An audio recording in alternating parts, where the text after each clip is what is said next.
샬롬. 여러분 모두에게 주님의 평강을 빕니다. 오랜만에 동경드림교회가 야외 예배를 떠나게 되었습니다. 1박 2일의 캠프를 다녀오게 되는데요. 모두 다 무사히 또 행복한 시간을 가질 수 있도록 함께 응원해 주시고 기도해 주시기를 부탁을 드립니다. 그래서 이 영상은 함께 야외 예배를 떠나지 못하는 분들을 위하여 준비하게 되었습니다. 오늘 이 영상을 통해서도 여러분에게 하나님이 주시는 말씀의 은혜가 있기를 바랍니다.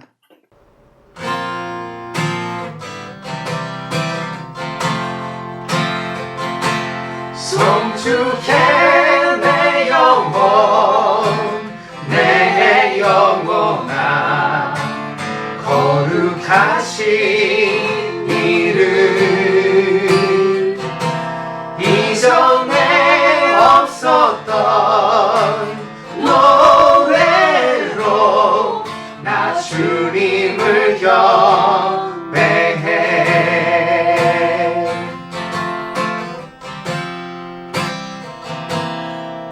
해가 뜨는 새아침 밝았네 이제 다시 주님 찬양 무슨 일이나 어떤 일이 내게 놓여도 저녁이 올 때 나는 노래해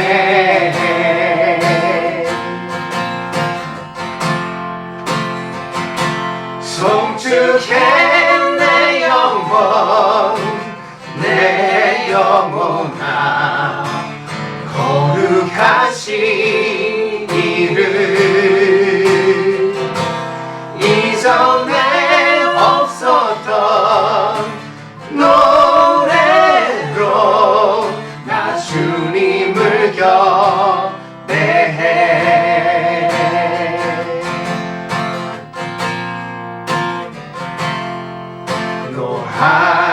노하기를 더디하시는 주 그의 크신 사랑 넘치네 주의 선하심 내가 노래하리 수많은 이유로 나 노래해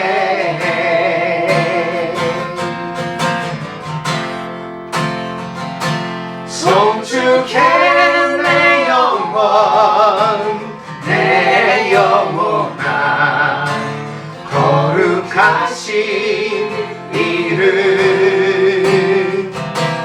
이전에 없었던 노래로 나 주님을 경배해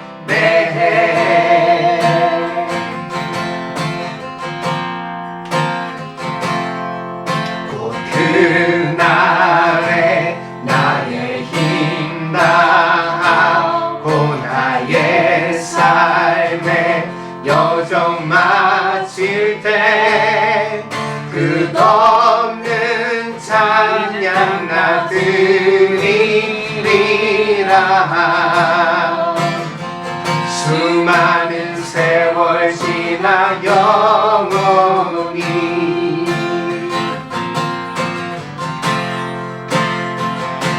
송축해 내 영혼 내 영혼아 거룩하신 이름 이전에 없었던 노래로 나 주님을 경배해 나 주님을 경배해 나 주님을 경배해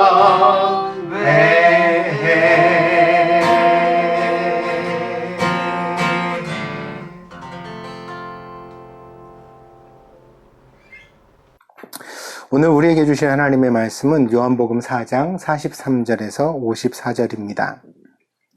봉독하겠습니다. 이틀이 지남에 예수께서 거기를 떠나 갈릴리로 가시며 친히 증언하시기를 선지자가 고향에서는 높임을 받지 못한다 하시고 갈릴리에 이르심에 갈릴리인들이 그를 영접하니 이는 자기들도 명절에 갔다가 예수께서 명절 중 예루살렘에서 하신 모든 일을 보았음이더라. 예수께서 다시 갈릴리 가나에 이르시니 전에 물로 포도주를 만드신 곳이라. 왕의 신하가 있어 그의 아들이 가버나움에서 병들었더니 그가 예수께서 유대로부터 갈릴리로 오셨다는 것을 듣고 가서 청하되 내려오셔서 내 아들의 병을 고쳐주소서 하니 그가 거의 죽게 되었음이라. 예수께서 이르시되 너희는 표적과 기사를 보지 못하면 도무지 믿지 아니하리라. 신하가 이르되 주여 내 아이가 죽기 전에 내려오소서. 예수께서 이르시되 가라 내 아들이 살아있다 하시니 그 사람이 예수께서 하신 말씀을 믿고 가더니 내려가는 길에서 그 종들이 오다가 만나서 아이가 살아있다 하거늘 그 낳기 시작한 때를 물은즉 어제 7시에 열기가 떨어졌나이다 하는지라. 그의 아버지가 예수께서 내 아들이 살아있다 말씀하신 그때인 줄 알고 자기와 그 온 집안이 다 믿으니라. 이것은 예수께서 유대에서 갈릴리로 오신 후에 행하신 두 번째 표적이니라. 아멘. 잠시 기도하겠습니다. 복되신 주님, 오늘도 귀한 주의를 허락하시고 하나님의 말씀을 함께 나누게 하시니 감사드립니다. 들려진 말씀 속에 주의 음성을 듣게 하시고 그 하나님의 음성을 통하여 우리의 인격과 신앙이 성장해가며 더욱더 예수님을 닮아갈 수 있도록 인도하여 주시옵소서. 주의 말씀을 듣지 못하게 막는 모든 근심과 염려, 또 우리 마음의 불의한 생각들을 이 시간에 주의 성령께서 제거하여 주시옵소서.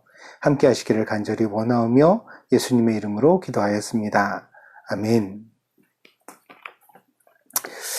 백문이 불여일견이라는 말이 있습니다. 100번 듣는 것보다 한 번 보는 것이 더 낫다는 뜻입니다. 여기서 귀는 그냥 귀가 아니라 세상의 소문을 듣는 간접 지식을 뜻합니다. 그리고 눈도 그냥 눈이 아니라 경험이라 말하는 직접적 지식을 말합니다. 그러니까 간접적 지식은 아무리 많이 모여도 직접적인 지식을 능가하지 못한다는 뜻이 이 말 속에는 숨어 있습니다. 그러나 눈으로 본다고 해서 그것이 과연 정말로 정확할까요? 실제로 인간의 눈은 착시를 잘 일으키는 것으로 이미 증명되어져 있습니다. 검은색 바탕에서 회색을 보면 희게 느껴지죠. 그리고 또 하얀색 바탕에서 회색을 보면 검게 느껴집니다. 같은 색이라도 어떤 배경을 두고서 보느냐에 따라 우리 눈이 전혀 반대로 느끼게 되는 것입니다. 사람은 과학을 통해 더 좋은 눈을 갖기 위해 노력해 왔습니다. 단순히 안경을 말하는 것이 아닙니다. 멀리 우주를 보기 위해서는 천체 망원경을 사용하고 있고요. 또 아주 작은 미시의 세계를 보기 위해서는 현미경이라는 것을 사용하고 있습니다. 그러니까 더 멀리 보고자 하는 것과 더 어떻게 보면 더 가깝게를 보고자 하는 두 가지 측면에서 인간의 시력을 확장하고자 하는 거죠.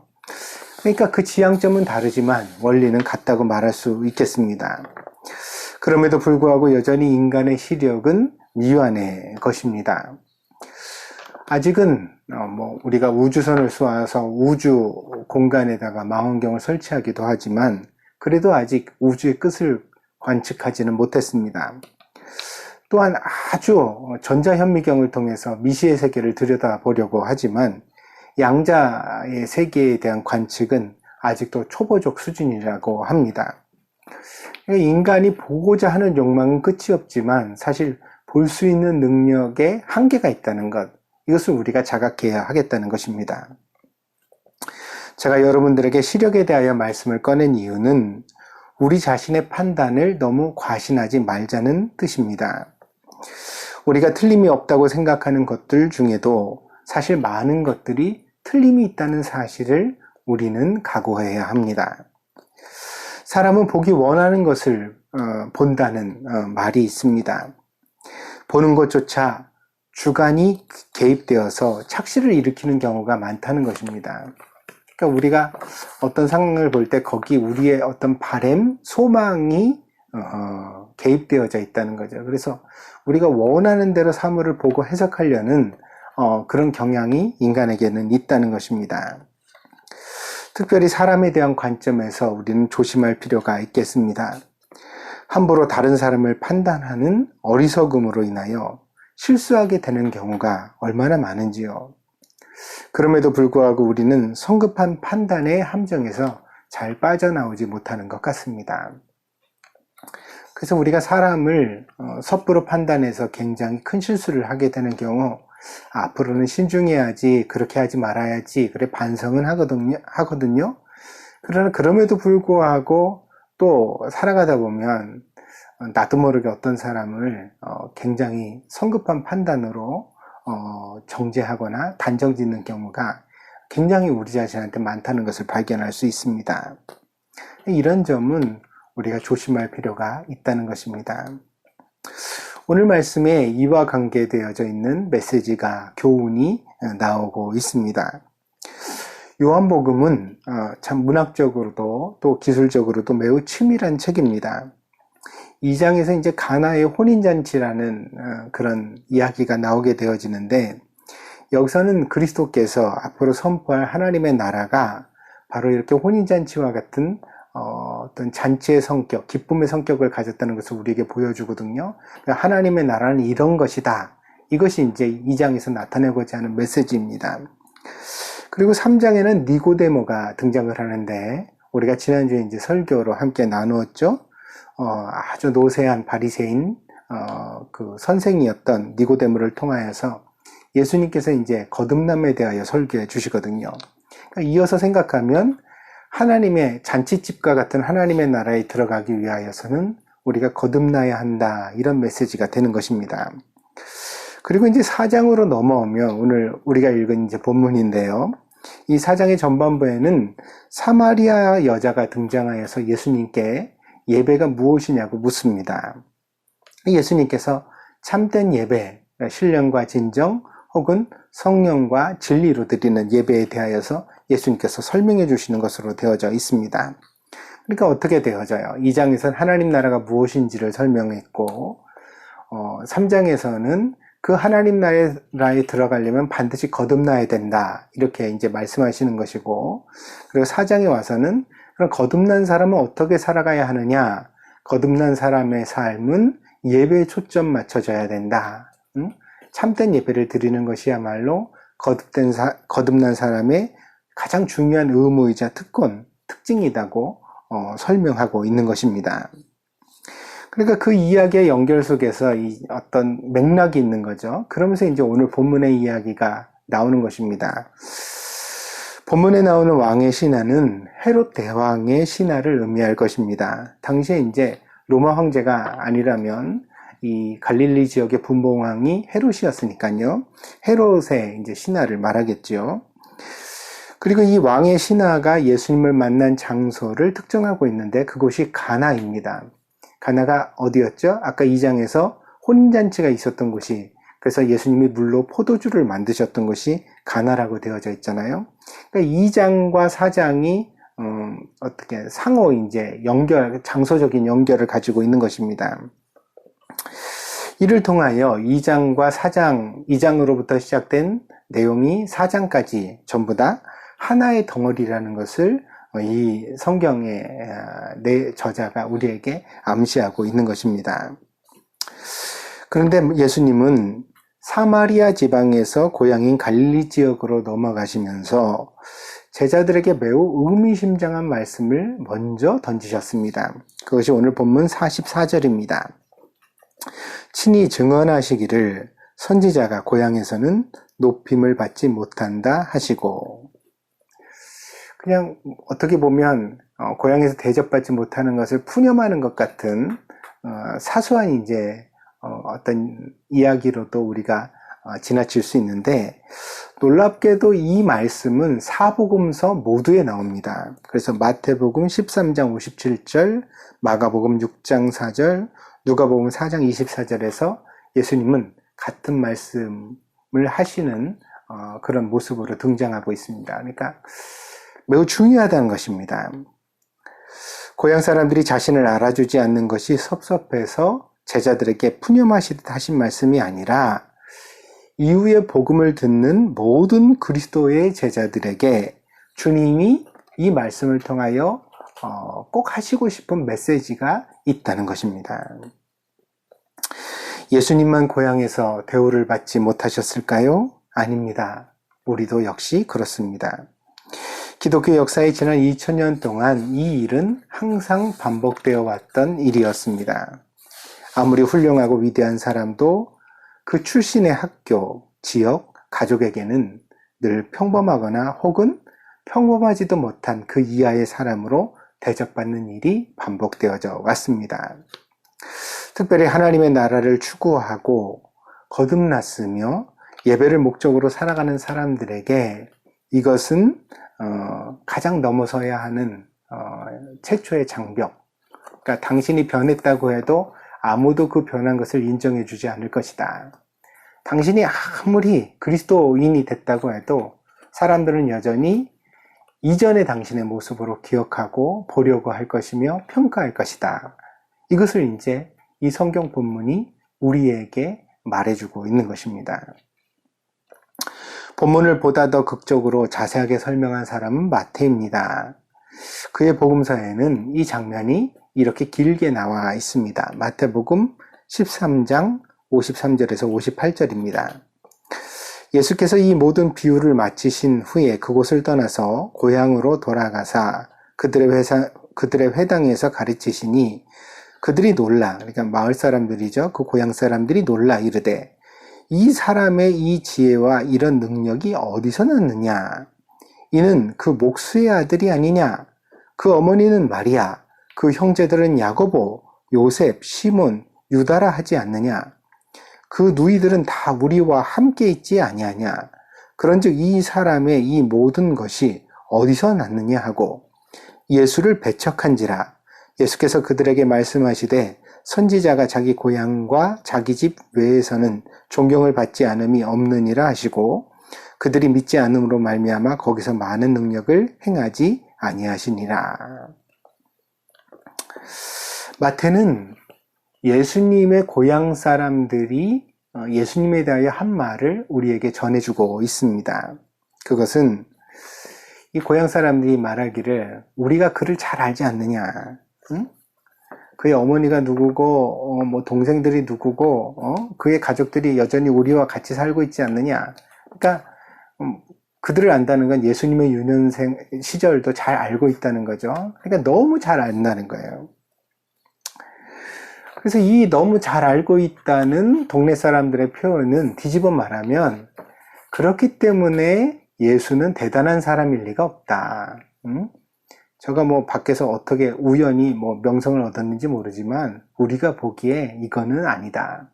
그는 그저 뭐 별 볼 일 없는 사람에 틀림없다. 이런 이제 확신을 말하고 있는 것입니다.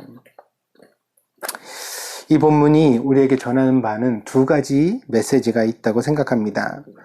복음의 길을 갈 때 다른 사람들이 몰라줄 것을 각오해라. 그러니까 이것은 제자도의 가르침입니다. 예수님의 제자가 되고자 우리가 결심할 때 반드시 모든 사람에게 인정받을 수는 없다. 그걸 이제 각오하고 시작하라는 것입니다. 그리고 또 이와는 반대 메시지가 있는데 그것은 무엇이냐면 이제 그 평가 받는 입장이 아니라 평가하는 입장에서 우리가 제대로 누군가를 알지도 못하면서 핍박하거나 폄훼하는 사람이 되지 않도록 경계하라. 그러니까 이제 예수님의 고향 사람들이 예수님을 너무 잘 알고 있다고 확신하잖아요. 그러나 그들은 몰랐던 거죠, 사실. 정말 예수님의 실체를. 그러니까 우리도 그럴 위험이 있다는 거죠. 우리가 알고 있는 바가 절대로 전부가 아닌데도 마치 다 알고 있는 것처럼 확신에 차서 그럴 리가 없다. 그러다가 이제 예수님을 십자가에 못 박듯이 우리가 어떤 치명적인 실수를 다른 사람에게 할 수 있다는 것입니다. 그래서 여러분들에게 말씀을 드립니다. 다른 사람에 대하여 함부로 말하지 않도록 특별히 주의하시기를 바랍니다. 여러분은 그리스도의 제자입니다. 예수님께서 사람들의 중심을 보시고 아무도 차별 없이 대하셨던 것을 기억하십시오.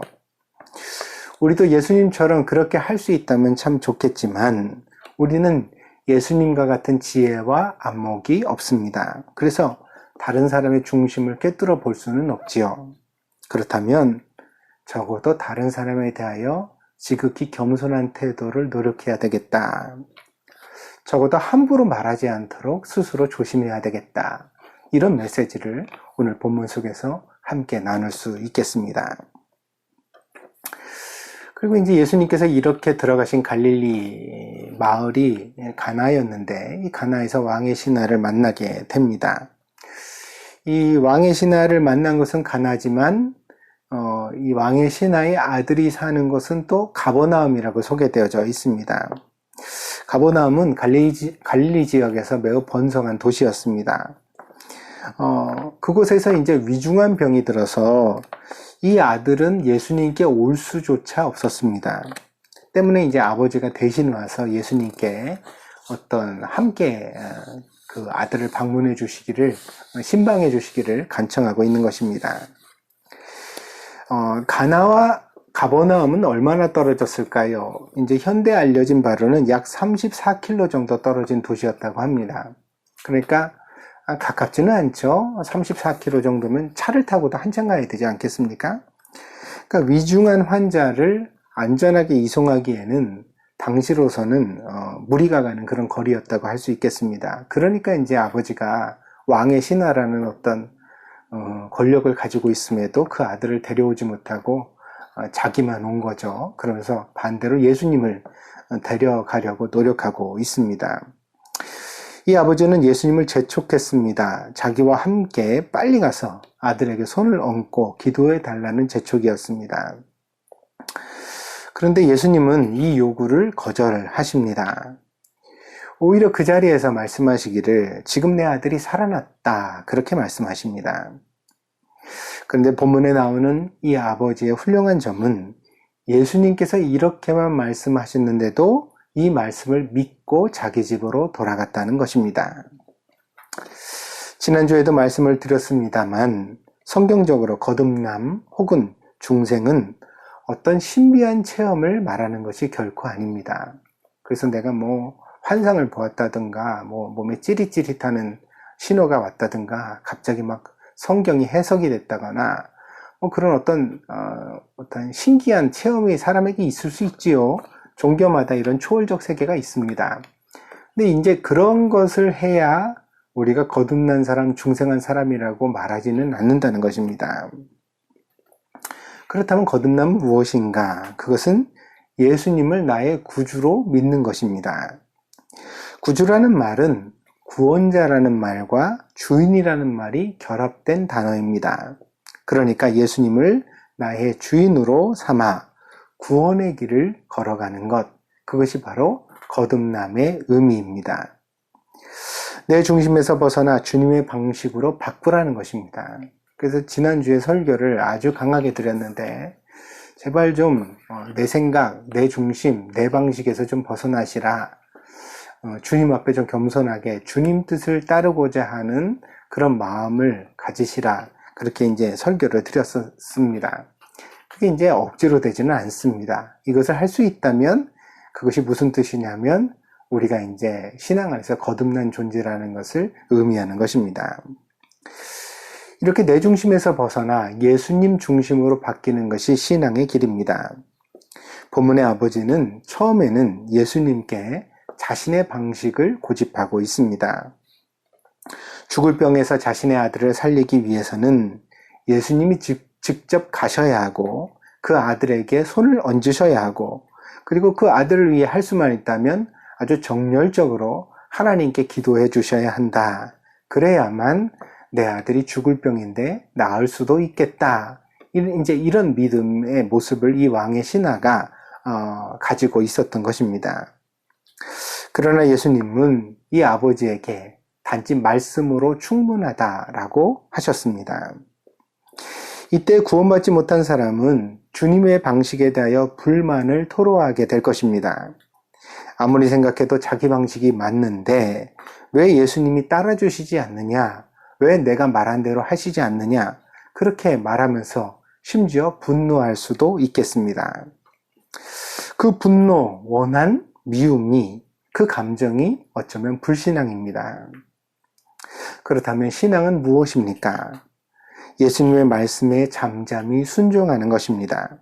내 방식은 아니지만, 내 생각에는 이것이 부족해 보이지만, 내 판단으로는 그렇게 될 것 같지 않지만, 그럼에도 불구하고 예수님의 말씀을 따라가는 것, 그것이 바로 참된 신앙의 모습이라는 것입니다. 사랑하는 여러분, 주님은 옳으십니다. 그리고 주님의 방법이 항상 맞습니다.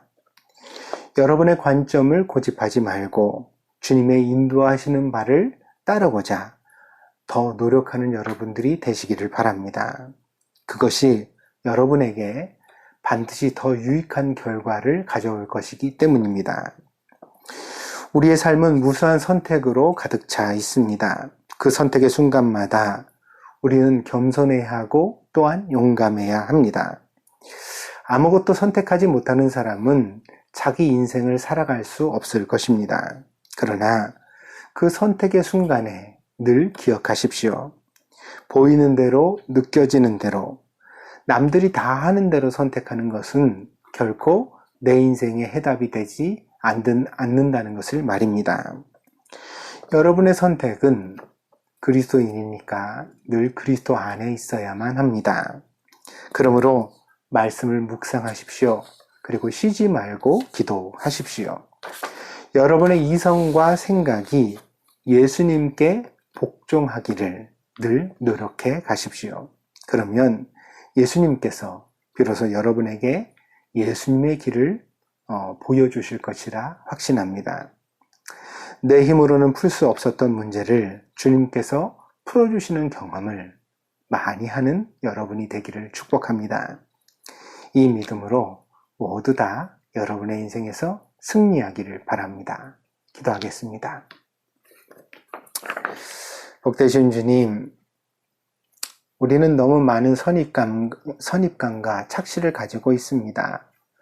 내 생각에는 틀림이 없다고 생각하는 바들이 사실은 틀릴 때가 많음을 이 시간 겸손하게 주님 앞에 고백합니다. 그러므로 내 생각을, 내 관점을 내려놓고 예수님의 말씀에 복종하는 저희들이 되게 하여 주시옵소서. 주님의 말씀을 순종해 갈 때 오히려 우리의 삶에 풍성한 열매가 넘치게 된다는 사실을 감히 믿을 수 있는 중생한 신자가 될 수 있도록 사랑하는 주님께서 동경드림교회 성도들을 인도해 주시기를 원합니다. 이번 일주일 동안도 내 생각이 아니라 주님의 생각을 묻고 또 그것을 묵상해가는 그런 성도들로 살아갈 수 있도록 주님께서 성령으로 인도하여 주시옵소서. 감사를 드리며 모든 말씀 예수님의 이름으로 기도하였습니다. 아멘.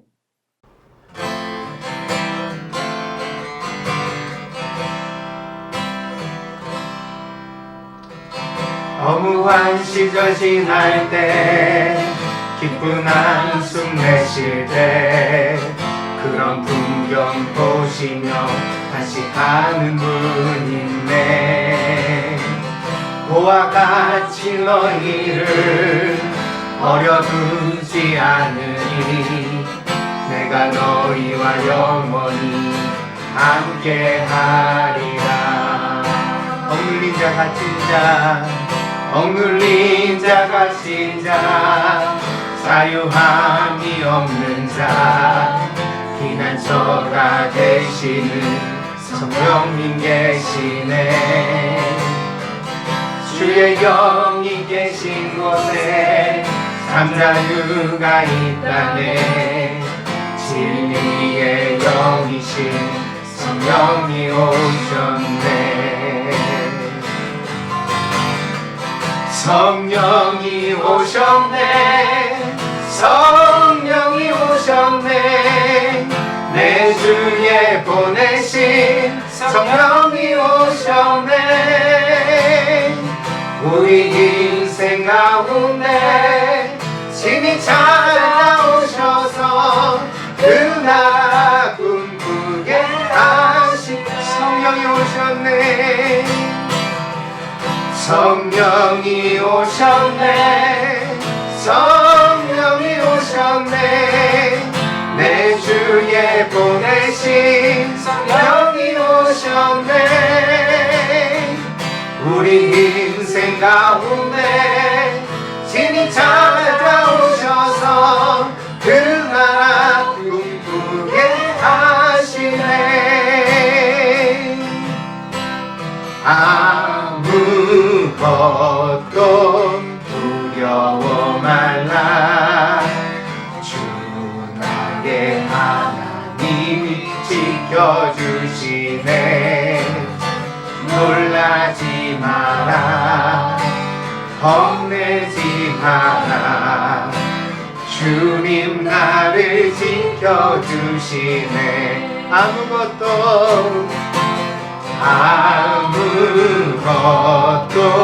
두려워 말라. 주 나의 하나님이 지켜주시네. 놀라지 마라. 겁내지 마라. 주님 나를 지켜주시네. 아멘.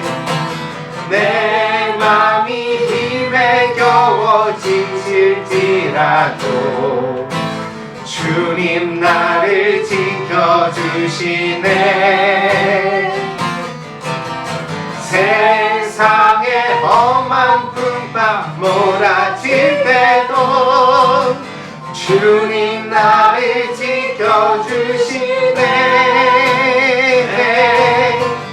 주님은 나의 산성. 주님은 나의 요새. 주님은 나의 소망. 나의 힘이 되신 여호와.